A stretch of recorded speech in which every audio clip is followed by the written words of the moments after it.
O Estado é o ópio dos esquerdistas e o único objetivo da pior forma de parasita, a classe média sem outro valor que não o dinheiro. Eu sou o professor Eduardo Simões e este é o nosso canal. Bem, eu, como todo mundo, fiquei chocadíssimo com aquelas imagens do homem comendo lixo feito por um jornalista americano recentemente expulso da Venezuela, E enquanto a gente via aquelas cenas horríveis, eu reparei os prédios ao redor, o movimento das pessoas na rua, tudo continuava calmo, como se nada tivesse acontecido, e aquilo me chamou a atenção, Eu, inclusive, depois assisti um vídeo de um youtuber espanhol, o Luisito, que passeia pelas ruas de Caracas e vai mostrando o povo, a situação, e você vê uma cidade perfeitamente calma, os carros passando para lá e para cá, a vida normal, exceto pelo excesso de pichação na parede, e por alguns fatos inusitados.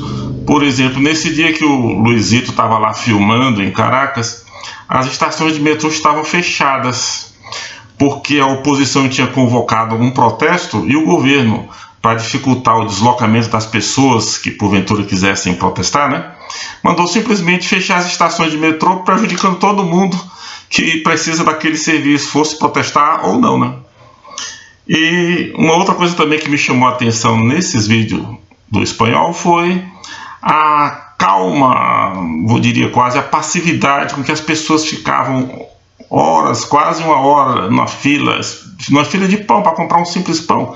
Ele mesmo ficou com um amigo dele 55 minutos esperando, e no final não conseguiu comprar o pão porque antes de chegar nele os pães disponíveis na padaria tinham acabado. E as pessoas se dispersaram sem nenhum protesto, sem nenhum bate-boca, coisas assim. Coisa que a gente vê aqui no Brasil com meia hora de fila, 20 minutos ou coisa assim, Mas é interessante registrar essa reação geral do povo venezuelano, como ele ainda está dividido sobre essa questão. E aí eu me lembrei de uma vez que meu tio Antero Coelho de Araújo esteve conosco em nossa casa. Ele trabalhava nessa época para a Organização Mundial de Saúde e tinha estado na Venezuela, e foi na nossa casa e nos contar como é que era a vida na Venezuela. E o que ele nos contou foi algo assim deslumbrante, Casarões e mais casarões de classe média abastada. Diz que não havia menos de 3, 4 carros na garagem, que era um carro para o marido, um carro para a esposa e outro carro para os filhos, pelo menos um, Então essa classe média venezuelana dessa época, era o início dos anos 80, o final dos 70, início dos 80, Essa classe média viajava regularmente para os Estados Unidos, passava as férias escolares das crianças nos Estados Unidos, na Disneylândia, nesses parques e tudo mais. Se não tinha uma residência permanente extra lá nos Estados Unidos, Então era uma prosperidade assim fenomenal. E ele ia contando aqueles sinais de prosperidade, e a gente indagando, e o que sustenta essa prosperidade toda? O petróleo. A sociedade venezuelana nessa época vivia exclusivamente em função do petróleo, e essa classe média mais do que o resto do povo, Ao mesmo tempo que a gente já sabia dessas notícias de prosperidade na Venezuela, havia também relatos que a gente via em jornais e revistas sobre a grande pobreza que havia nos subúrbios, os barrios, que eles chamam lá, que seria equivalente às nossas favelas, enormes, com pessoas vivendo precariamente, Os benefícios da riqueza produzida pelo petróleo era distribuída desigualmente entre a classe média, claro, sempre votando nos partidos do governo, e o povo pobre, em geral, afastado do poder, vivendo do jeito que podia, Bom, e eu fiz uma pesquisa e obtive alguns dados muito interessantes, Primeiramente que a grande produção da Venezuela de petróleo começou a partir de 1925, quando o país então deu um salto e se tornou o segundo maior exportador de petróleo do mundo, atrás dos Estados Unidos nessa época, né? Isso fez com que o PIB, o PIB per capita, né, a renda per capita da Venezuela se tornasse a maior da América Latina, e a quarta do mundo num dos períodos desse boom petroleiro, né? Agora, sempre houve por parte da sociedade iniciativas no sentido de nacionalizar o petróleo, porque as primeiras explorações foram feitas por grandes empresas estrangeiras que estavam bombando a economia do país. Mas, como eu disse antes, havia um movimento no sentido de se apossar dessa fonte de riquezas. Um discurso nacionalista muito típico da esquerda, né? Foi tomando conta dos setores intelectuais da sociedade, da classe média e tudo, e a coisa ganhou mais corpo ainda quando foi fundada a partir de 1941, se não me falha a memória, o partido chamado Action Democrática, né? Filiado da Internacional Socialista. Eram sociais-democratas, né? O primeiro presidente deles foi o Rômulo Betancourt, né? Com uma clara proposta de intervencionismo na economia, intervencionismo estatal na economia. E o resultado é que a ação democrática caiu assim no agrado da classe média venezuelana, que começou a investir pesado nisso, e os mandatos iam se sucedendo com um presidente atrás do outro. Basta dizer que existem pelo menos uns 10 homens que foram da ação democrática, que foram presidentes da Venezuela, né? E um deles, o Carlos Andrés Pérez, em 1976, nacionalizou finalmente toda a produção e refino de petróleo da Venezuela, né? Criando a PDVSA, que existe até hoje, né? E aí foi uma farra, né? Porque o mundo tinha mergulhado em 1973 na crise do petróleo, e essa crise, provocada por uma ação de cartel dos principais países produtores e exportadores, menos os Estados Unidos, é claro, fez com que o preço do barril de petróleo subisse astronomicamente em pouco tempo. Foi assim um salto espetacular. E o resultado disso é que, com o preço do barril de petróleo muito alto, o dinheiro choveu, entrou aos borbotões na Venezuela, um grande produtor de um petróleo muito valorizado no mercado, um tipo de óleo muito valorizado, né? Então, essa chuva de dinheiro no colo dos políticos não podia dar noutra coisa, né? Em distorções grosseiras, né? Em uso inapropriado. Eu podia dizer assim que o petróleo foi usado para comprar o consenso social, né? E uma cadeira cativa lá, praticamente uma cadeira cativa na presidência da República, pelo Partido da Ação Democrática, né? Isso principalmente isso foi principalmente feito pelas mãos da Ação Democrática, dos sociais-democratas, mas é preciso dizer que os grupamentos ditos à direita, na verdade, grupos populistas, assistencialistas, gente politicamente atrasada, né, também se aproveitou disso e também investiu nisso e ajudou a contribuir para o agravamento da crise na Venezuela.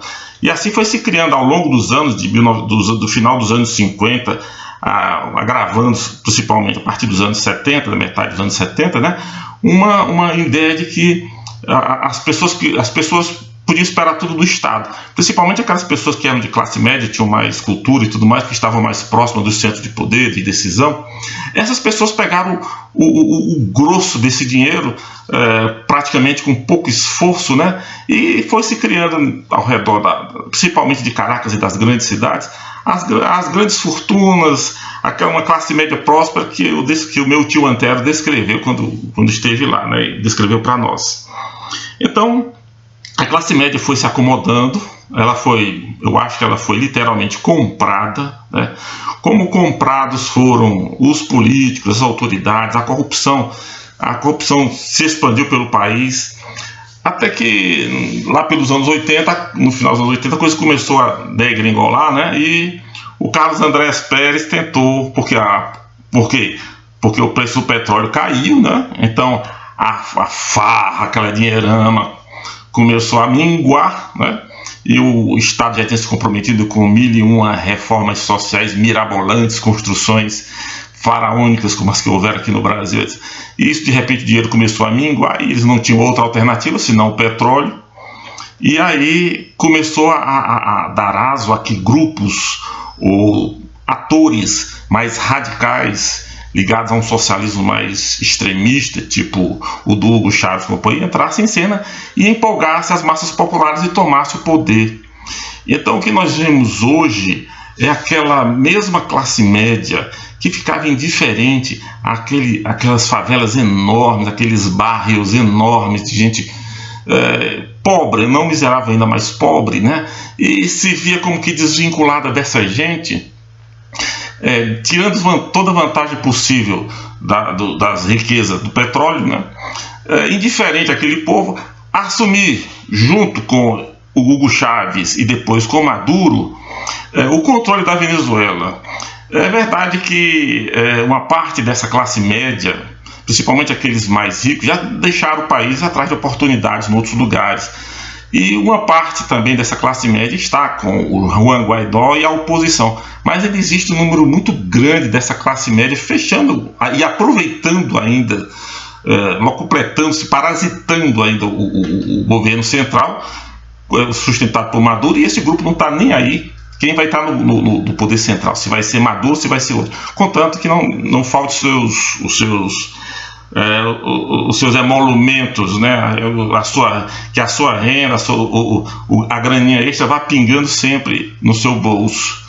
E eu acho que isso, mais do que qualquer outra coisa, explica ainda a força, a relativa força que Maduro tem, que não é uma força de rua, não é uma força de mobilização, é uma força de uma classe média que se aproveita criminosamente da pobreza do povo, né, para manter um governo corrupto que lhe beneficia.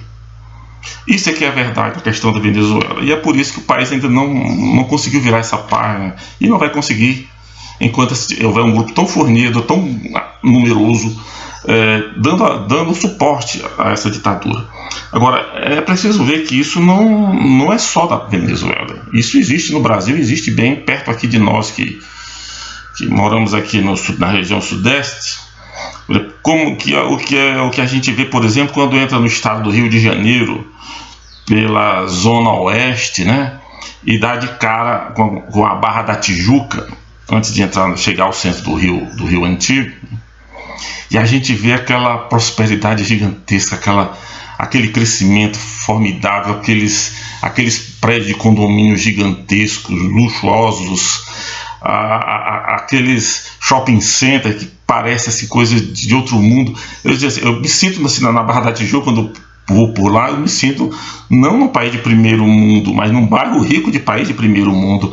Ao contrário do que acontece, por exemplo, quando a gente entra no Rio de Janeiro, pela Zona Norte, passando ali por Duque de Caxias, Nova Iguaçu, a Baixada Fluminense em geral, e a gente vê aquele casario enorme, aquelas casas a perder de vista no horizonte, tudo baixinhas, pequenininhas, sem reboco, miseráveis, pobres mesmo, com um chão de terra batido. A gente fica pensando, como será viver numa casa dessas, dormir numa casa dessas, com o calor que deve fazer lá, e no dia seguinte ter que acordar bem cedinho para ir trabalhar? Como pode uma pessoa dessas ser produtiva, ser eficiente? Como pode uma pessoa dessas sair daquela miséria? E como é que as pessoas que moram na Barra da Tijuca, com todo aquele luxo, com toda aquela riqueza, não se mobilizam por isso? Porque a riqueza da Barra da Tijuca é fruto dos investimentos pesados que a iniciativa privada e o Estado fizeram lá. Da mesma forma que a pobreza na zona norte do Rio, na Baixada Fluminense, é fruto do descaso que a iniciativa privada e o Estado do Rio de Janeiro tiveram em relação àquela gente. E isso precisa mudar. O que acontece, comparando o que há na Barra da Tijuca com o que há na Baixada Fluminense, é absolutamente indigno, imoral, injusto, e isso precisa mudar. Muito obrigado.